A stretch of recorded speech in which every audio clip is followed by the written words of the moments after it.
तो पिछले एपिसोड में हमने देखा था कि थंडर गॉड से जो मिसअंडरस्टैंडिंग थी उसे थोड़ा बहुत क्लियर करने के बाद अब जियान जो था यूनियन की तरफ निकल आता है, जो कि फिलहाल एक मीटिंग में गई हुई थी। अब आगे तो आधा घंटे में जियान पहुंच आता है। आते ही यिंगिंग से पूछता है मतलब सिचुएशन क्या है, क्योंकि इसको मालूम था जो बिग बैटल है अब शायद ये शुरू होने वाला है। यिंगिंग जियान को बताती है कि फाइनल बैटल अब शुरू हो सकता है, क्योंकि सेवेंथ हेविल गॉड ने बाहर से इनको घेर चुके हैं। अब जियान इससे पूछता है यूनियन कहाँ पर है। यूनियन का नाम सुनते फिलहाल यिंग थोड़ा सा शॉक्ड हो जाती है। ये बताती है कि यूनियन मीटिंग में अकेली चली गई थी आपके जाने के बाद और अभी तक वो वापस नहीं आई। जियान का चेहरा भी अगली हो जाता है। ये बोलता है मीटिंग कहाँ पे हो रहा है, क्योंकि जियान को पहले से ही शक था जो घोस्ट वर्ल्ड के सेंटर वाले लोग हैं ये एविल क्लैन से मिल चुके हैं। अब यहाँ पर दूर में यूनियन को दिखाया जाता है जो कि एक सी ऑफ मैजिक बैरियर में फंसी हुई थी और इसकी हालत खास अच्छी नहीं थी। इसके सामने एक फिगर था जो कि घोषली ऑरा में कवर्ड था। ये इससे बोलता है तुम क्यों मतलब ऐसे काम कर रही हो, तुमको मालूम नहीं है कि इस मीटिंग का पर्पस क्या है। और ये जो भी लोग इनका जो माइंड था एक ब्लैक ऑरा कंट्रोल कर रहा था। यूनियन इस समय यहाँ पर सभी जो लोग थे इनसे फाइट कर रही थी। अब जियान भी थोड़ी देर में जहाँ पे यूनियन थी उसके काफी करीब पहुंच चुका था। अब इधर यूनियन के पास भी कोई ऑप्शन नहीं था, तो ये जो एम्परर टाइची स्वॉर्ड था उसे बाहर निकालती है। अंदर में मतलब जियान को जाने के लिए यहाँ पर एक बैरियर था, तो जियान और यिंगिंग यहाँ पर क्योंकि इनके पास होली फ्लेम था तो ये जा पा रहे थे। बाकी लोगों का जो स्पीड था काफी कम हो गया था। और यूनियन का जो बैटल था ये जो घोस्ट वर्ल्ड के सेंटर का डेप्यूटी लॉर्ड था उससे चल रहा था।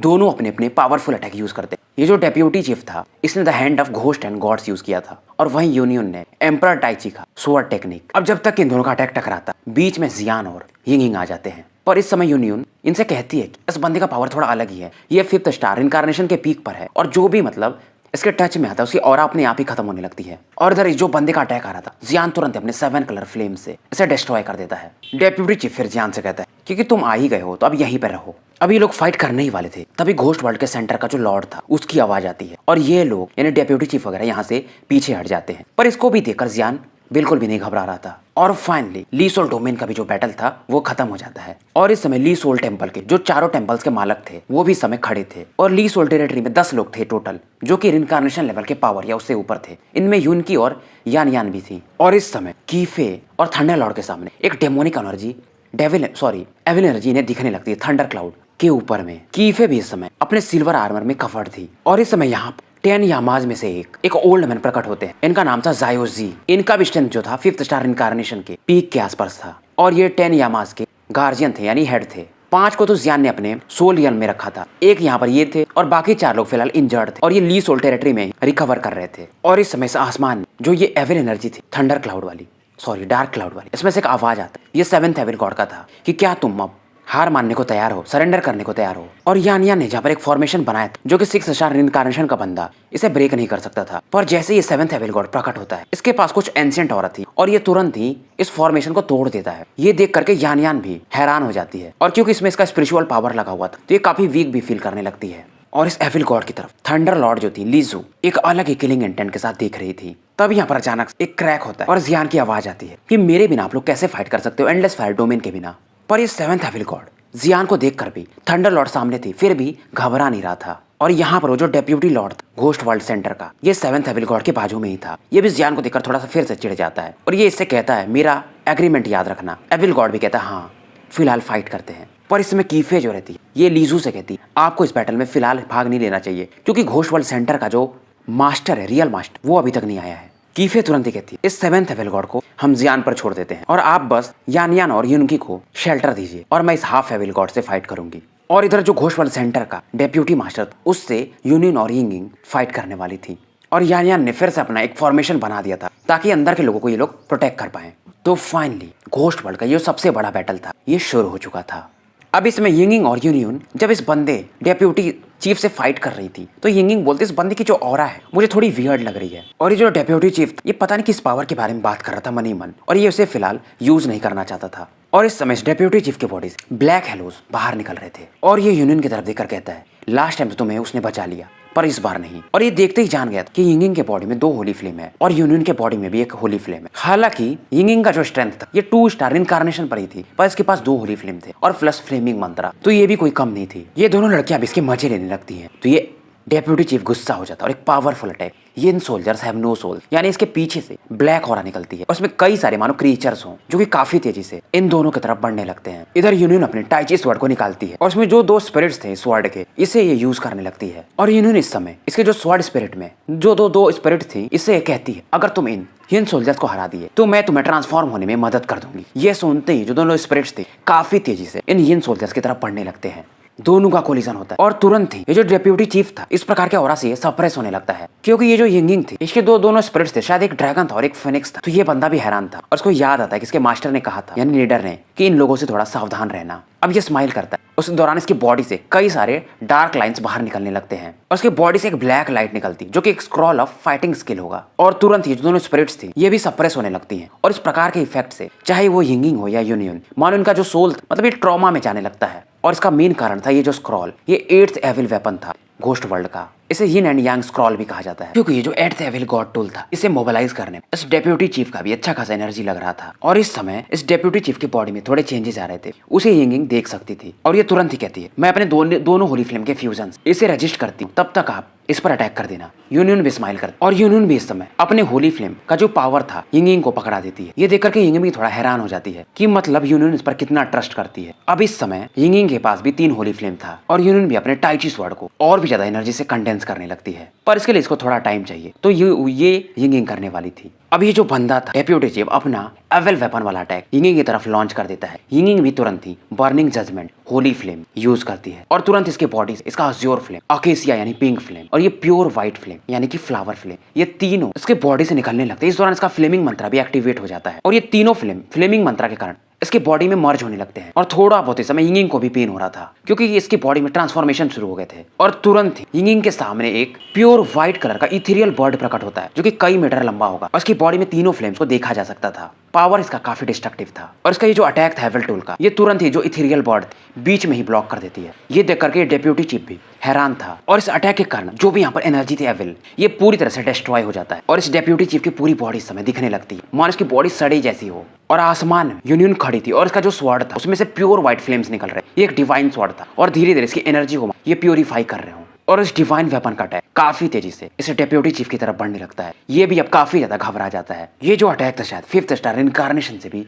ऊपर माना जा सकता है। डेप्यूटी चीफ मूव करना चाहता था पर मानो की बॉडी ब्लॉक हो किसी डिवाइन पावर के कारण और इसके पसीने छूटने लगते हैं। अब इसको याद आता है वो वाले पावर का, ये तुरंत अपने बॉडी में जो घोषणी एनर्जी थी इसे कंडेंस करने लगता है और इस समय यूनियन की व्हाइट फ्लेम के कारण इस बंदे की बॉडी मानो प्यूरिफाई हो रही हो, जल रही हो। हालांकि ये डेप्यूटी चीफ अपनी ऑरा से इस प्रकार के अटैक को रजिस्ट करने की कोशिश करता है, पर थोड़ी ही समय में यूनियन के इस टेरिफाइंग पावर के कारण इसका सोल हो या बॉडी हो ये पूरी तरह से खत्म हो जाते हैं। और यहाँ पर जो भी लोग थे ये हैरान थे और ली सोल डोमेन वाले काफी ज्यादा खुश थे। लीजू भी इस प्रकार के सीन को देख करके हैरान थी और इन दोनों वुमेन्स की तरफ ये देख रही थी। पर इस समय या तो यिंगिंग हो या यूनियन का जो ऑरा था काफी वीक हो चुका था। पर इधर जो यिंगिंग थी वो जो एविल वेपन था 8th रैंक का यिन एंड यांग स्क्रॉल, इसे ये लेने जाती है। यूनियन इसे मना करती है क्योंकि उसमें काफी ज्यादा एविल ऑरा है और वैसे भी तुम काफी वीक हो। यूनियन इसे रोक रही थी, तभी यिंगिंग इसे कहती मैं नहीं चाहती कि मुझे प्रोटेक्ट करने के लिए उसे बार बार जोखिम लेना पड़े। ये जियान की तरफ इशारा कर रही थी और ये कहती है सिस्टर यूनियन आपको मुझ पर ट्रस्ट करना चाहिए, क्योंकि मैं एक प्योर होली फ्लेम हूँ, तो इस प्रकार के ऑरा से मुझ पर कोई प्रभाव नहीं पड़ेगा।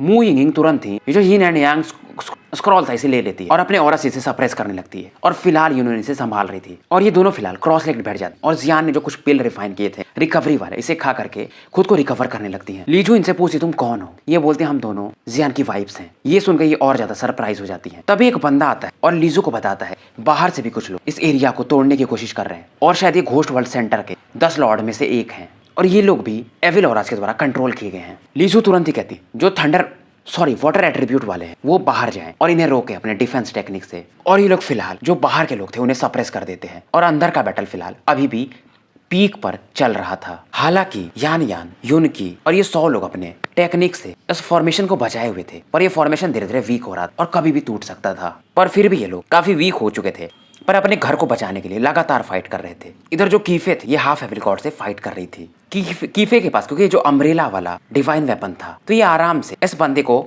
सप्रेस कर दे रही थी। अब ये जो हाफ एविल गॉड था, एक powerful attack magic face sacred pillar use करता है ताकि ये कीफे को इस पावर से डिवोर कर सके। और तुरंत ही जो इसकी औरत, ये जो मैजिक पिलर था, ये चारों तरफ फैलने लगता है और जहां से भी औरा गुजरती थी, यहाँ के आसपास जो भी लोग रहते थे ये तुरंत ही मारे जाते थे। और कीफे, क्योंकि लोग कीफे के लोग थे, तो इस प्रकार के सीन को देख करके कीफे को काफी ज्यादा पेन होता है। और जो ये हाफ एविल गॉड था, ये कीफे से कहता है आज तुम्हारे अंदर जो भी अहंकार है और तुम्हारे लोगों को मैं मार के वैसे भी इसे शांत कर दूंगा। कीफे की नजर फिलहाल जियान पर जाती कि ये बंदा कैसे मतलब दूसरों को प्रोटेक्ट करने के खुद की जान बाजी पर लगा देता, और मैं भी अब से यही करूंगी। कीफे के आंखों में फिलहाल आंसू थे, पर बाहर से स्माइल कर रही थी। इस प्रकार का स्माइल तो लीजो ने भी पहली बार इसके चेहरे पर देखा था, मानो उसने अब अपना इरादा बना लिया हो। लीजू जब इनकी तरफ देखती है तो कहती है आज फाइनली, मतलब इसके जो भी गम वगैरह थे शायद अब दूर हो चुके हैं। और कीफे तुरंत अपने जो अम्ब्रेला का पावरफुल अटैक था, 1000 ऑफ मशीन, ये यूज करती है। उसमें से एक एंशिएंट ऑरा निकल रहा था और इससे इस समय एक shadows of ghost and God बन गया। अब इस प्रकार के सीन को देख करके यह हाफ एविल गॉड भी डर जाता है और धीरे धीरे जो पावर था शैडो वाला और भी ज्यादा सॉलिड होते जाता है, जैसे कि जियान का डेविल पावर उसी के प्रकार का ये दिखने लगता है। अब ये देख करके यह हाफ एविल गॉड कहता है तुम कुछ भी कर लो, जीतूंगा तो मैं ही।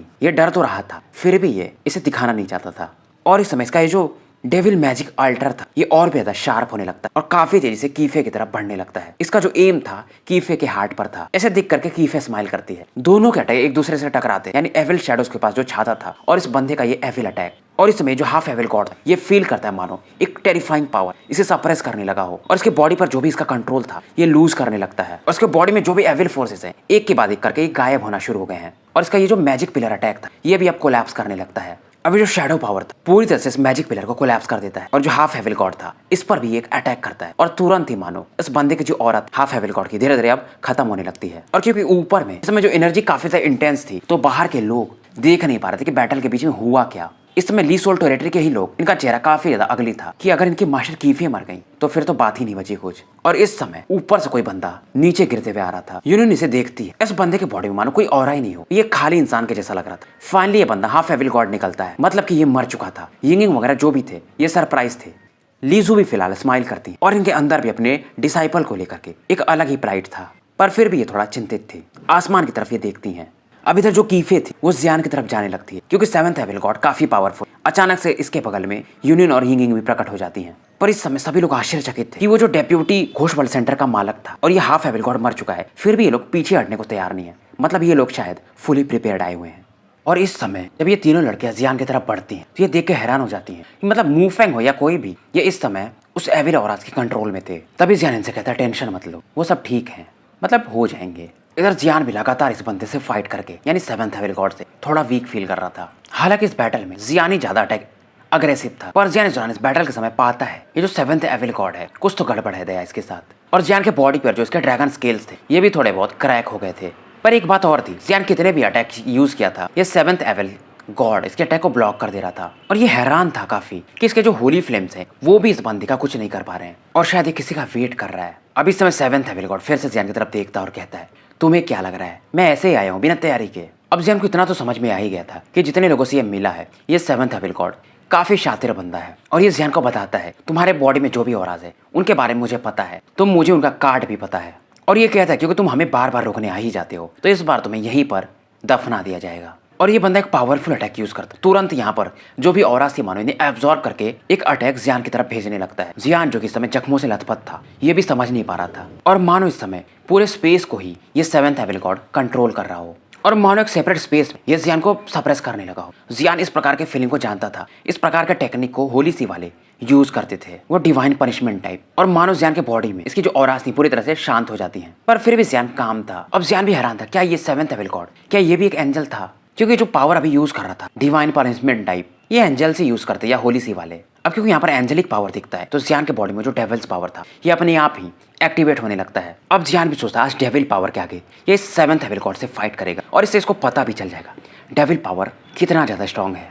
अब इस समय वही वो जो सेवेंथ एविल गॉड था ये अटैक जो यूज करता है इसे कहते हैं डिवाइन सील ऑफ 10,000 लाइट्स। और इस बंदे का एक ही इरादा था जियान को पूरी तरह से खत्म कर देना। और इस समय स्पेस में कई सारे लाइट्स के सील बन जाते हैं। अब जियान इसकी तरफ देखता और कहता है, एंजल्स फैमिली वाले कितने क्लियर है, फिर वे तुम्हारे जैसा बंदा उनके बीच में जन्म ले सकता है और उन्हें भी धोखा दे सकता है। आज मैं इसे भी क्लियर ही कर दूंगा। और इस समय जियान की बॉडी से इसके सातों फ्लेम्स अलग अलग रूप में निकलने लगते हैं और ये जो एनर्जीज थी ये मेल्ट होकर के एक वॉर्टेक्स ऑफ फ्लेम बनाने लगती है। और ये फिलहाल जो था अपने होली पैटर्न को यूज कर रहा था इन पावर्स के साथ। और उसमें जियान एक एल्फ के जैसा लग रहा था और उसके बॉडी के पीछे में 7 होली फ्लेम के पैटर्न्स बन गए थे। और उस बंदे का वो जो डिवाइन अटैक था और जियान का अटैक दोनों एक दूसरे की तरफ पड़ने लगते हैं। और इस समय इस बंदे के जो अटैक्स थे जिस पर कई सारे लाइट मार्क्स बने हुए थे, ये धीरे धीरे जियान के होली फ्लेम के कारण डिस्ट्रॉय होने लगते हैं। जियान को भी मालूम था ये जितने भी पावर्स यूज किया है इससे थोड़ा अलग यूज करना पड़ेगा, तो इस बार इसने अपने होली फ्लेम के सातों पैटर्न को यूज किया था। अभी जो 7th एविल गॉड था फाइनली इसका चेहरा दिखता है। ये एक ओल्ड मैन जैसा दिख रहा था। जियान भी हैरान हो जाता है कि मतलब तुम एक ह्यूमन हो सकते हो। पर इसमें जो 7th एविल गॉड था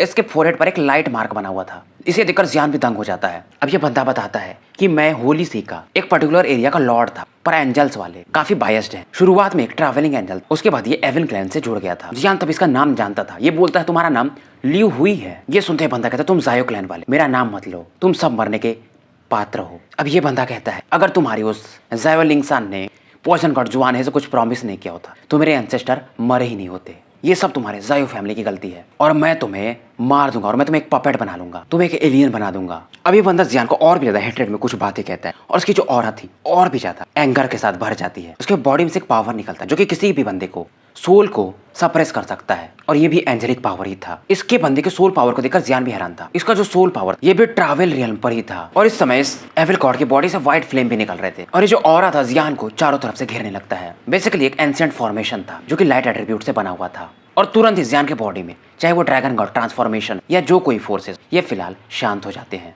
मतलब जियान को ये बंदा फाइटिंग स्किल यूज करने ही नहीं देना चाहता था। ये फॉर्मेशन काफी अलग था डाउ फॉर्मेशन मास्टर से। इसे 7 beam of gods in the kingdom of angels कहा जाता है। और इसमें मानो इसमें से जो इमोशंस निकल रहे थे ये जियान की ऑरा यानी इसके विल पावर को कमजोर करने लगते हैं और मानो बस जियान अब अपनी मौत का वेट कर सकता था। अब अगर कोई बंदा अगर वो 5th स्टार इनकार्नेशन पर ही हो, अगर वो अपने टेक्निक्स को यूज ही नहीं कर पाएगा तो वो एक नॉर्मल बंदा से कम ही है या उसके बराबर ही आप कह सकते हो। और इस समय 7 एविल गॉड स्माइल करता और जियान से कहता है ये एक टेक्निक मैंने तुम्हारे लिए रखा था। ये एक फॉरबिडन टेक्निक था जिससे कि जियान को मारना चाहता था और इसे मालूम था कि क्योंकि जियान के बॉडी में एविल पावर को भेजना भी काफी मुश्किल होगा क्योंकि इसके पास 7 होली फ्लेम है, तो इसको मारा जा सकता था तो प्योरेस्ट फॉरबिडन टेक्निक जैसे कि एंजल्स टेक्निक से। एक तो इसको जायो क्लैन से बदला लेना था, दूसरा वो जो पॉइजन गार्ड जुआने थे इन्होंने इसकी शायद वाइफ जो थी लियू हुई उसे मारा था मे बी, तो ये उनसे भी बदला लेना चाहता था। अभी जो टेक्निक फॉर्मेशन वाला धीरे धीरे बन रहा था जियान भी समझ गया था अगर ये ऐसा ही चलता रहा तो इसकी बॉडी भी डिस्ट्रॉय हो जाएगी। और ये बॉडी इसकी काफी अच्छी थी, बॉडी तो ये बना सकता था फ्यूचर में, पर क्योंकि इसको इसने ड्रैगन ब्लड से टेम्पर्ड किया था और कई सारे टेक्निक से, तो ऐसी बॉडी बाद में बना पाना काफी मुश्किल होगा। तभी ये जो तीनों लड़के थे जियान की तरफ आने लगती जो कि इस फॉर्मेशन में अब धीरे धीरे ट्रैप हो रहा था। जियान इन्हें बोलता है मत आओ। अब जब तक ये तीनों लड़कियां कुछ कर पाती वो जो 7th एविल गॉड था अपने दूसरे अटैक्स ये इन्हें dark cage of evil energy में बंद कर देता है। मानो 7th एविल गॉड को पहले से पता हो ये लोग जियान को बचाने आएंगी तो ये तैयार था। उसके बाद ये जियान से कहता है आज यहीं पर तुम्हारा टॉम्ब बनेगा, हेवनली टॉम्ब। अब इधर जियान का जो सोल था उसे ये फॉर्मेशन धीरे धीरे ट्रैप कर रहा था। अब इधर यिंगिंग हो या यूनियन इनका चेहरा काफी उदास हो चुका था जियान को देख करके। अब इधर कीफे भी जो थी ये भी सोचने लगती है इस बंदे की बॉडी पर एविल पावर है फिर भी इसके बॉडी में कैसे प्योर लाइट पावर हो सकता है। और इधर यूनियन और यिंगिंग अपने फ्लेम से इस केज को ब्रेक करने की कोशिश करती हैं। जियान अपने होली फ्लेम को ये फॉर्मेशन अभी भी बन रहा था तो सोचता है कि इस पावर से इसे रजिस्ट करे। अब इस सीन को देख करके दोनों लड़कियां रोने लगती हैं और इसमें इसके बॉडी में जो devil power devil blood line था वो भी इस समय जागने लगता है मानो ये डर में रहा हो। और ये जो एविल पावर था इसका डेविल पावर इसके होली फ्लेम से कंबाइंड हो जाता है और तुरंत ये जो फॉर्मेशन जो 7 लाइट से बना हुआ था इसे ब्रेक करने लगता है। जियान इस फॉर्मेशन को ब्रेक तो कर देता है पर यहाँ पर जो भी बची खुची लाइट एनर्जी थी ये जियान के पावर को अभी भी रेस्ट्रिक्ट कर रही थी और तुरंत इस समय ये अपने डेविल क्लॉज से ये जो पिंजड़ा था जिसमें इन 3 बंदियां बनती इसे भी ब्रेक कर देता है। फाइटिंग स्किल तो ये यूज नहीं कर सकता था फिर, पर ये अपने डेविल के पावर से इन्हें ब्रेक कर देता है। ये दोनों लड़कियां जियान से पूछती क्या तुम ठीक हो? कीफे भी मतलब पीछे से पूछ ही लेती है। अब जियान रुकता नहीं, इसके बॉडी से इसके 7 फ्लेम निकलने लगते हैं और 7 होली पैटर्न भी बन जाते हैं। दोनों वुमेन्स इसको मना करती है अभी पावर को यूज करने को। कीफे भी बोलती है अभी भी तुमको हीरो बनना है और जियान की नजर फिलहाल बस उस एविल गॉड पर थी। अब इस समय जियान तुरंत यिंगिंग और यूनियन से कहता है ये जगह को प्रोटेक्ट करो, ये वॉर मेरा है। कीफे वेन के साथ मिल करके इस पूरे एरिया को अपने ऑरा से लोग ढक देते हैं और जियान एविल गॉड की तरफ देखता है और कहता है आज मैं तुम्हें दिखाई देता हूँ कि मास्टर ऑफ होली फ्लेम का पावर क्या होता है। और इस समय जियान के हाथों में 7 होली फ्लेम का जो सोर्स पावर था ये बाहर आने लगता है और उसके बॉडी पर फिर से वो फ्लेम पैटर्न आने लगते हैं। और इसको इसके लिए कोई फाइटिंग स्किल की जरूरत भी नहीं है, क्योंकि जो फ्लेम है इसकी बॉडी में मर्ज है पहले से। अब इस सीन को देख करके ये एविल गॉड कहता है, लगता है तुम्हें पता नहीं है एंजल क्या होते हैं, उनका पावर क्या होता है और उनकी फॉरबिडन टेक्निक क्या होती है। और क्योंकि आज तुम मरना ही चाहते हो तो ठीक ही है, आज तुम ही नहीं बल्कि तुम्हारा जो स्पिरिट है वो भी मैं पूरी तरह से खत्म कर दूंगा। अब क्योंकि जियान का अभी भी फाइटिंग स्किल इस फॉर्मेशन के कारण ये यूज नहीं कर पा रहा था, तो ये जियान को खत्म करने के लिए light forbidden technique obsidian of sorrow use करता है। अभी जो टेक्निक था इसे रैथ ऑफ गॉड्स माना जा सकता है, यानी पनिशमेंट ऑफ गॉड, जो कि ये एविल गॉड यूज कर रहा था। अब इसमें जियान के सातों होली फ्लेम के जो पैटर्न थे वो मर्ज होने लगे थे, पर ये मर्ज नहीं हो पा रहे थे, मानो इसका जो सोल पावर था इसे ब्लॉक कर रहा हो। जियान समझ जाता शायद ये उस फॉर्मेशन के कारण हो रहा है जिसका पावर थोड़ा बहुत अभी भी इसके बॉडी में है। अब जियान को समझ में आता है ये सेवेंथ एविल गॉड क्यों मतलब इतना ज्यादा कॉन्फिडेंट दिख रहा था। तभी समय जियान फील करता है मानो एक अननोन वर्ल्ड में आ चुका है और इसके बॉडी में इस जगह पर कोई पावर ही ना हो, पर इसको इस जगह पर एक कॉल्ड्रन दिखता है जो कि ब्रॉन्ज कलर का था और इसका साइज भी ज्यादा बड़ा नहीं था। ये हथेली पर आराम से आ सकता था, पर इस समय इस स्पेस में ये जो कॉल्ड्रन था काफी तेजी से घूम रहा था। ये समझ जाता ये फ्लेम गॉड कॉल्ड्रन ही है। और जियान को अब तक तो इतना पता चल ही गया था कि इसका जो एंशिएंट जुआन रूलर है वो सेकंड नंबर का डिवाइन वेपन है और शायद उसके ऊपर यही फ्लेमिंग गॉड कॉल्ड्रन ही आता होगा। और इस समय स्पेस में वो जो लाइट ऑफ सॉरो वाला अटैक था ये काफी तेजी से बढ़ रहा था और इसमें से जो लाइट निकल रही थी मानो वो टॉर्च के लाइट के समान हो और किसी के भी सोल को ये प्यूरिफाई कर दे। और आसमान में एक ट्रांसपेरेंट सन दिखने लगता है और इसका पावर काफी अलग था। एविल गॉड जियान की तरफ देखता है और इस पूरे पावर को ये जियान की तरफ भेज देता है और इस समय आसमान में कई सारे लाइट के चेन्स दिखते हैं जो कि जियान को सप्रेस करने लगते हैं। और वो जो सनलाइट पावर था अब ये जियान की तरफ बढ़ने लगता है क्योंकि बेड़ियों में जियान को बांध दिया गया था। अब क्योंकि जियान के बॉडी में वो एविल पावर था डेविल का, इसके कारण से ये इस लाइट के द्वारा बांध दिया गया था। और इस समय जो पावर था ये जियान के स्किन को जलाने लगता है, इसकी हड्डियों को पिघलाने लगता है, मानो एक गॉड का पनिशमेंट जियान झेल रहा हो। सेवेंथ एविल गॉड जियान से कहता है तुम जायो क्लैन के हो और इस फॉरबिडन टेक्निक से मर रहे हो, ये तुम्हारे जायो क्लैन के लिए भी काफी बड़ी बात है, तुम्हें गर्व महसूस करना चाहिए। और इस समय ये बंदा एविल गॉड ही अपने मतलब इस आर्ट की खुद तारीफ कर रहा था, पर फिर भी इस अटैक के सामने जियान स्माइल कर रहा था और ये कहता है मैं एक डेविल भी हूँ और एक जायो क्लैन का डिसेंडेंट भी हूँ और मुझे इससे कोई फर्क नहीं पड़ता। और इसके चेस्ट में जो डेविल ब्लड था वो फिर से मानो उबाल खाने लगा हो और इस समय इसके चेस्ट के सामने एक 7 कलर का होली पैटर्न बाहर निकलने लगता है और एक ब्रॉन्ज कॉल्ड्रन भी यहाँ पर प्रकट होता है और इसमें ये सातों फ्लेम्स मानो जाके मर्ज होने लगे हों। और पहली बार मतलब ये जो फ्लेमिंग गॉड कॉल्ड्रन था इसके ट्रू फॉर्म को देखा जाता है कि इसका कलर वगैरह सभी चीज दिख रहा था। नॉर्मली ये प्योर पावर में कंडेंस भी नहीं हो कर पाता था जियान से। अभी जो लाइट पावर वाला अटैक था यानी सन के समान जो बन चुका था जियान के हेड के सामने आ जाता है और इस समय तो यिंगिंग हो या यूनियन या कीफे इस समय इनकी बॉडी ट्रेम्बल करने लगी थी, इनकी आंखें लाल हो चुकी थी और जियान ने इनसे कहा था कि ये इस अटैक को संभाल सकता है, पर ये समझ गई थी जियान के लिए शायद ये काफी मुश्किल है। तुमने झूठ बोला है। जो लुमिनस सन था मानो जियान के सोल हो या बॉडी हो इसे जला रहा हो और जियान के पास जो भी था मतलब जो भी पावर था मानो ये सन इसको पूरी तरह से डेवोर कर गया हो। इसमें से कई सारे ब्लेड्स निकलते हैं और जियान को लगातार अटैक करते हैं। जियान के मुंह से खून भी आता है। यिंगिंग और यूनियन इसके पास तो आ जाते हैं पर जियान शायद इस समय मानो एक लाश के समान लग रहा था, इसकी बॉडी ठंडी पड़ गई थी और अभी भी जो फॉरबिडन टेक्निक में कुछ पावर था ये जियान को पूरी तरह से डिस्ट्रॉय करना चाहता था। इसके बॉडी में कई सारे होल्स हो चुके थे पर फिर भी इसका वो जो डेविल पावर था या जायो क्लैन का ब्लड लाइन मानो इसको अभी भी प्रोटेक्ट करने की कोशिश कर रहा हो। और इस समय जियान मतलब एक डेड पर्सन के समान लग रहा था। अब ये जो सेवेंथ एविल गॉड था ये काफी खुश था कि फाइनली इसने एक जायो क्लैन के बंदे को मार दिया और इसने अपनी वाइफ का यानी कि लियू हुई शिवांग या जो भी ये इसके थे शायद एंसेस्टर उनका बदला ले लिया। अब इसका एक ही मकसद था पॉइजन गॉड को और जायो क्लैन को ढूंढ को मारना और ये एंजल किंगडम से भी बदला लेना चाहता था। और इसमें यिंगिंग जो रहती है वो सेवेंथ एविल गॉड की तरफ देखती है, ये फाइट करने को सोचती है पर यूनियन इसे मना करती है कि तुम इसकी अपोनेंट नहीं हो। यूनियन को भी समझ में नहीं आ रहा था जियान एरोगेंट तो है पर इतना नहीं कि इसे पता ना हो कि ये किसे हरा सकता है और किसे नहीं। और इसमें यूनियन और यिंगिंग दोनों इस एविल गॉड से फाइट करने चली जाती है। कीफे कुछ तो फील करती है कि एक क्रिएचर जो कि काफी ज्यादा एविल है और शायद ये सेवेंथ एविल गॉड से भी ज्यादा एविल है इस समय इनकी तरफ आ रहा हो। अब ये दोनों लड़कियां आगे मूव करने ही वाली थी तब ये फील करती मतलब जियान के बॉडी से एक ऑरा बाहर निकल रहा है और इन्हें रोकने लगता है। चाहे वो जियान की बॉडी हो या ब्लड हो या इसका स्किन हो ये तुरंत ही एक अलग ही ब्लड से ढक जाता है और मानो इसकी बॉडी जो थी काफी तेजी से रिकवर करने लगती है यानी कि इसका रीबर्थ हो रहा था। उसके बाद जियान बोलता है जो रास्ता मैंने चुना मैं उसको कभी रिग्रेट नहीं करता और तुरंत ही जियान की आंखें खुलती हैं और जियान के बॉडी से इसका जो फ्लेम पावर था अपने आप ही बाहर निकलने लगा था और उसके बाद ये फ्लेम बाहर निकल के फिर से इसके बॉडी में जा रहा था और इसकी बॉडी को लगातार रिकवर कर रहा था और मानो उस बंदे के फॉरबिडन टेक्निक से भी जियान को कोई नुकसान ही ना हुआ हो। अब वो एविल गॉड भी हैरान था कि ये बंदा कैसे फॉरबिडन मैजिक को भी सर्वाइव कर सकता है।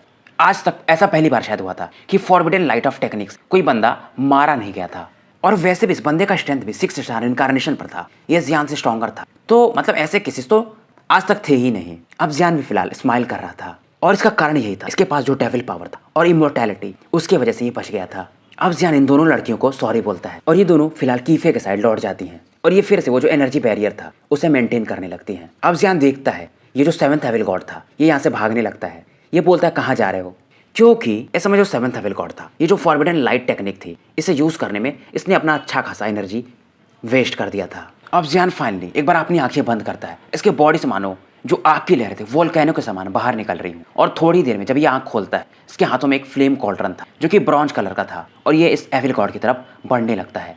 अब इस सीन को देखकर ये एविल गॉड कहता है ठीक है फिर मैं तो मरूंगा पर तुम्हें भी ले डूबूंगा। अब ये बंदा अपने को सेल्फ डिस्ट्रक्ट करने की कोशिश करता है पर तुरंत ही जो फ्लेमिंग गॉड कॉल्ड्रन था इसे अपने में खींच लेता है और इसको प्यूरिफाई करने लगता है और थोड़ी समय में फ्लेमिंग गॉड कॉल्ड्रन इसके इंक भर के पावर को भी जो भी था पूरी तरह से डिस्ट्रॉय कर देता है और फ्लेमिंग गॉड कॉल्ड्रन में थोड़ा बहुत प्योर व्हाइट लाइट पावर बचा हुआ था इसका, इसे डिस्ट्रॉय शायद नहीं किया जा सकता था। अब कीफे भी इस समय मतलब जियान से कहती है जो लाइट पावर ये मतलब किसी के भी सोल पावर को रिकवर कर सकता है। कीफे भी थोड़ा सा जलनशील तो थी, मतलब जियान का जो क्लोजनेस था यूनियन और यिंगिंग के प्रति देखकर, पर फिर भी अब ये जियान को फ्रेंड मानने लगी थी और शायद इस पावर से इसका जो होली पैटर्न का पावर है और साथ में ये जो सोर्स पावर था इस बंदे का, इससे साथ जियान जो कि वो केओटिक वॉइड है जहां पर वो फ्लेमिंग गॉड कॉल्ड्रन एग्जिस्ट करता, ये इस पावर को बाद में भी बोरो कर सकता था।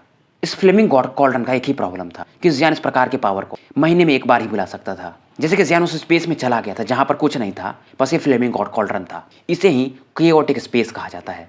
पर अभी भी यहाँ का जो माहौल था मतलब वो शांत नहीं हुआ था, बैटल अभी भी चल रहा था। ये लोग हैरान थे, मतलब इस बैटल का जो रियल कमांडर था वो 7th हेविल गॉड नहीं था, शायद कोई और है जो इस बैटल को चला रहा है, जो कि अब रिलैक्स करने की कोशिश कर रहा था। इसे लगा था अब ये बैटल खत्म हो चुका है, पर इस सीन को देख करके ये भी हैरान था, मतलब ये बैटल अभी भी खत्म नहीं हुआ था। अब इस समय कीफे लीजू से बोलती है कि वो जो 7th हेविल गॉड था वो मारा जा चुका है। ये इसको सुनती हैं और थोड़ा सरप्राइज होती हैं, पर ये कहती हैं अगर वो हार चुका तो ये बैटल समाप्त क्यों नहीं हुआ। इनको विश्वास ही नहीं हो रहा था कि एक बंदा 5th स्टार इनकारनेशन में होकर के एक 6th स्टार इनकारनेशन के पीक के बंदे को कैसे मार सकता है। और इस समय जो लीजू के बगल में जो भी लोग थे एल्डर्स, उन्हें भी भरोसा नहीं हो रहा था। कीफे गुस्सा हो जाती कि मतलब क्या मैं झूठ बोल रही हूँ। तभी इस समय बीच में यून की आती और कहती है इसका एक ही मतलब हो सकता है, मतलब इस बैटल का असली कमांडर वो 7th हेविल गॉड नहीं था। और इस समय यहाँ पर जो भी लोग थे जो कि अपने वाटर एट्रीब्यूट से बाहर का डिफेंस को प्रोटेक्ट कर रहे थे, ये लोग भी बोलते हैं इनमें से कई लोग हार चुके थे। इन्होंने जो डिफेंस बनाया था कोई तो आया है और एक ही मिनट में इनका डिफेंस को तोड़ दिया था। और ये उनकी समझ जियान की तरफ देख रही थी। लीजू के कहने पर कीफे मतलब जो भी लोग थे उन्हें पीछे बुला लेती है और ये जो मेन का एरिया था उसे गार्ड करने के लिए कहती है। तभी वो जो लड़की यान यान रहती है वो कहती है 10 होस्ट जो किंग्स हैं सेंटर रियल्म के वो भी तो एविल क्लैन के कंट्रोल में थे। फिर ये सोचती शायद ये ज्यादा सोच रही है, अभी भी इस स्पेस में वो एविल ऑरास थे तो ये अपने फॉर्मेशन से इनको रजिस्ट कर रही थी। अब इस बंदे का जो सोल पावर था जो कि 7th हेविल गॉड का था जियान के हिसाब से, इस प्योर पावर से आराम ट्रैवल रियल में भी थोड़ा ऊपर जा सकता है। हालांकि गॉड लेवल में अभी भी नहीं जा सकता, पर ये फिर भी इसके लिए काफी अच्छा हो सकता है। वापस आने के बाद जियान की नजर कीफे पर जाती है। इसके बगल में इसके क्लैन के कुछ ओल्ड एल्डर्स खड़े थे। जियान भी देखता है यहाँ पर और भी एविल ऑरास हैं, मतलब बैटल खत्म नहीं हुआ है। ये उनकी जियान के पास आती है, पर इसका जो फ्लक्चुएशन था पास्ट एंड प्रेजेंट का इस बार ये रिलीज नहीं होता है। तभी यूनियन की नजर जाती है कि थंडर लॉर्ड यहाँ पर है ही नहीं। कीफे बताती है इसके टीचर को पहले से शक कि वो जो सी ऑफ मैजिक वाला एरिया है वहाँ पर और भी टेरिफाइंग क्रिएचर्स हैं, तो वो शायद वहाँ पर निकल गई हैं। ये सुनते हैं जियान भी कि दोनों वाइब्स कीफे और यून की उधर के लिए निकल जाते हैं, क्योंकि जियान को समझ में आ गया था इस 7th हेविल गॉड के पीछे भी एक बंदा खड़ा है। अब इधर इस समय इस डेप्थ एरिया जो सी ऑफ मैजिक का था वहां पर एक बंदे को दिखाया जाता है, वो हंस रहा था। वो दूर से देखकर कहता है अच्छा तो वो लोग मारे जा चुके हैं, ये जायो क्लैन का डिसेंडेंट ये सच में काफी पावरफुल है। तभी ये फील करते हैं कि कोई तो यहाँ पर इनकी तरफ आ रहा है। ये सोचते हैं ठीक है फिर मैं इसके साथ खेलता हूँ। और यहाँ पर कोई और नहीं बल्कि थंडर लॉर्ड आई थी। इन्हें देखते ही ये बंदा कहता है थंडर लॉर्ड मैं तुम्हारा कब से वेट कर रहा था। लीसू यहाँ पर देखते हैं यहाँ पर कई सारे बंदे थे, इनमें से एक मूफैंग था एंडलेस फायर डोमेन का, लॉर्ड ऑफ फर्नेस वाले थे, मतलब जो भी लोग थे जो कि जिनको कि जियान ने वो घोस्ट वर्ल्ड के सेंटर में शायद भेजा था। ये लोग यहाँ पर पहले से थे और शायद कंट्रोल्ड में थे एविल क्लैन के, और मानो एक वॉकिंग डेड के समान हो। तभी इस समय यहाँ पर ये जो डेमोनिक ऑरा था इसमें से एक बंदा बाहर निकल के आता है और ये बंदा भी ग्रे कलर के कपड़े पहना हुआ था और ये लीजू से कहता है कहीं तुम मुझे तो नहीं ढूंढ रही थी। लीजू इससे कहती है तुम कौन हो। फिर इन्हें याद आता है जब इन्होंने ये जो घोस्ट अम्ब्रेला था उसे जब पाने की कोशिश की थी कई हजार साल पहले शायद, तो एक बंदा इनसे कम्पीट किया था और इसका जो ऑरा था इसी बंदे के जैसा ही लग रहा था। अब ये बंदा बताता है इसका नाम जुआन मिंग है। ये नाम सुनते हैं लीजू की आंखें इस बंदे को घूरने लगती हैं। फिर ये बंदा कहता है लगता है शायद आप ये मेरे नाम को जानती नहीं हो, मेरा एक और नाम है, शायद उसे आप जानती होंगी। मुझे लोग घोस्ट वर्ल्ड सेंटर का वर्ल्ड मास्टर कहते हैं। और ये एक हल्का सा स्माइल देता है। लीजू कहती है अच्छा तो ठीक है तुम वही हो। और ये तुरंत ही लीजू से कहता है क्या आप मेरी वाइफ बनना चाहेंगी।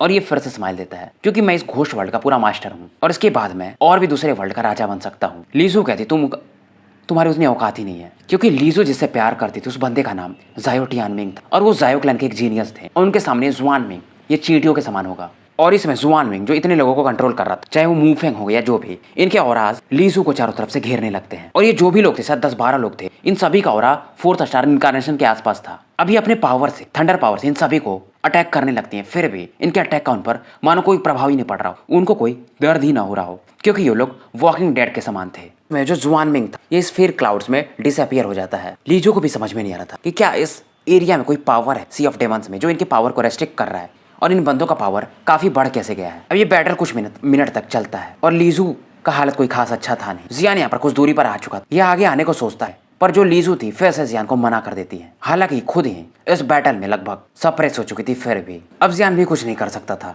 तो ये इस बैटल को ये चुपचाप देख रहा था। तभी कीफे समय जियान से कहती है अभी भी इसके जो मास्टर है इनका फुल स्ट्रेंथ नहीं आया है, तो जियान तुम इस बैटल में जाना चाहिए। अब यूनियन भी फाइनली बोलती है क्योंकि ये जो बंदे हैं इसके सामने ये जियान वगैरह कहीं है, अगर लीजू के अटैक से ये ज्यादा इंजर्ड हो गए तो जियान को ही घाटा होगा। अब फाइनली जियान भी मूव करता है और इसके फ्लेम से यहाँ पर जो भी लोग थे ये इन्हें तुरंत ही बंदी बना लेता है। ये मूव भी नहीं कर पा रहे थे। लीजू भी हैरान थी, मतलब एक ही क्षण में इस बंदे ने अपने फ्लेम पावर से इन 12 लोगों को बांध दिया था, जिसे कि लीजू हरा नहीं पा रही थी। और इन बंदों को भी उसी पावर के द्वारा, यानी जो सोल कंट्रोल फ्लावर था उसके द्वारा कंट्रोल किया जा रहा था। और वो जो फ्लावर चाहिए था ये जियान को अभी भी मिला नहीं था। तभी इस समय वो जो सी ऑफ मैजिक से वो जुआनमिंग फिर से बाहर आता है और ये ताली बजाने लगता है, काफी अच्छा काफी अच्छा, मैं तुम्हारा कब से वेट कर रहा था। अब ये जुआनमिंग जियान की तरफ देखता और कहता है तुम जायोयान हो ना, जायो क्लैन का डिसेंडेंट, और तुम डिजर्व भी करते हो। इसमें बंदा बात कर रहा था और वहीं लीजू इनके पास का जो एंशिएंट पावर उसे ये कंडेंस कर रही थी चुपचाप। अब जियान इस जुआनमिंग की तरफ देखता है और कहता है तुम इतने कॉन्फिडेंट कैसे हो, क्योंकि जियान के हिसाब से जो लीजू हैं उनके पास वो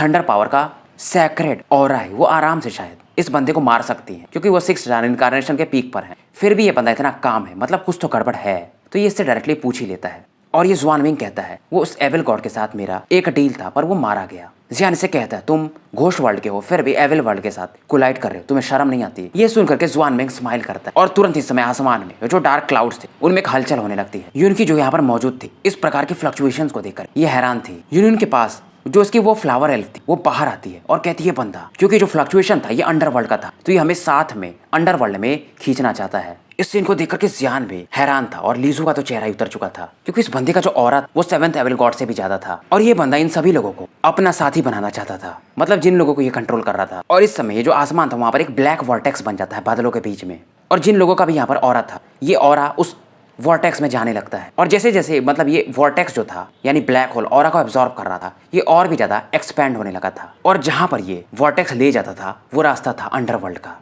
अंडरवर्ल्ड जियान को जाना था पर गोल्डन ड्रैगन किंग ने फिलहाल इसे मना किया था। अगर इसके अंकल ने ऐसा बोला है तो जरूर उन्होंने कुछ सोच के ही बोला होगा। अगर इसमें ये लोग एब्जॉर्ब हो गए तो बाहर आने का मौका भी नहीं मिलेगा। और लीजू इन सब चीजों के बारे में जानती थी, अंडरवर्ल्ड हो या कुछ भी, ये काफी पुरानी थी। अब ये जो होल एक्सपैंड हो रहा था, लीजू इस तरफ देख रही थी। जियान सामने आता है। यिंगिंग और यूनियन हैरान थी कि तुम कहाँ जा रहे हो। जियान बोलता है किसी को तो आगे आना ही पड़ेगा, मुझ पर ट्रस्ट करो, क्योंकि अगर ये वॉर्टेक्स पूरी तरह से खुल गया तो फिर जो यहाँ पर होने वाला है, ये जो पूरा ली सोल डोमेन है ये पूरी तरह से खत्म हो जाएगा। और इस समय लीजू हो या जो भी, ये जियान को देखकर हैरान थे। कुछ भी हो ये बंदा है तो जायो क्लैन का, और शायद इसमें घोस्ट वर्ल्ड भी समा सकता था, और जियान ऐसा चाहता नहीं था। यिंगिंग रोने लगती है कि तुम मर जाओगे। जियान बोलता है टेंशन मत लो। अंदर जाने से पहले जियान को ये दोनों लड़कियां अपने तीनों होली फ्लेम का सोर्स पावर देती हैं और ये कहता है मैं जरूर वापस आऊंगा। अब जियान इस समय लीजू से कहता कि आप इस बंदे से फाइट करो और फिलहाल मैं इस पासेज के अंदर जाकर के इस मतलब अंडरवर्ल्ड जाने वाले रास्ते को डिस्ट्रॉय करता हूँ। ये देख करके जुआनमिंग कहता है मैं तुम्हें अपने 10,000 साल पुराने प्लान को कैसे डिस्ट्रॉय होने देख सकता हूँ। जुआनमिंग भी काफी कॉन्फिडेंट कि इस वॉर्टेक्स को जियान डिस्ट्रॉय नहीं कर सकता, और ये जब मर जाएगा तो ये इसे अपना एक घोस्ट पपेट बना लेगा। और फिलहाल ये लीजू से फाइट करने लगता है। अब क्योंकि जियान अंदर जा रहा था तो ये मूविंग वगैरह हो ये जियान के चंगुल से छूट जाता, और ये जैसे जागने वाले थे तभी इस वर्ल्ड में एक अलग ही आवाज सुनाई देती है और एक मजाक वाली हंसी भी, और ये कहते हैं जुआनमिंग तो यही था तुम्हारा 100 साल से ऊपर का प्लान। जुआनमिंग समझ जाता है ये कोई और नहीं बल्कि मास्टर ऑफ सोल ईटर हैं। तो अपने जो लॉर्ड सोल ईटर थे वो जो घोस्ट केव था घोस्ट वर्ल्ड का, जो कि काफी डेंजरस जगह माना जाता, ये वहां पर गए थे और इनका भी स्ट्रेंथ फिलहाल 5th स्टार रिनकार्नेशन के पीक पर था। और इनके आते ही ये जो 10-12 बंदे जो कि इस समय बाकी लोगों के कंट्रोल में थे ये पहले जैसे नॉर्मल हो जाते हैं, क्योंकि इनके पास उस सोल फ्लावर का एंटीडोट था। ये देख करके जुआनमिंग हैरान हो जाता है। जियान भी लॉर्ड सोल ईटर को देखकर काफी खुश होता है। ये जियान से कहते हैं तुम उस चीज को हैंडल करो, मैं और लीजू मिल करके इस बंदे को देखते हैं। तो गाइस स्टोरी यहीं पर समाप्त करते हैं।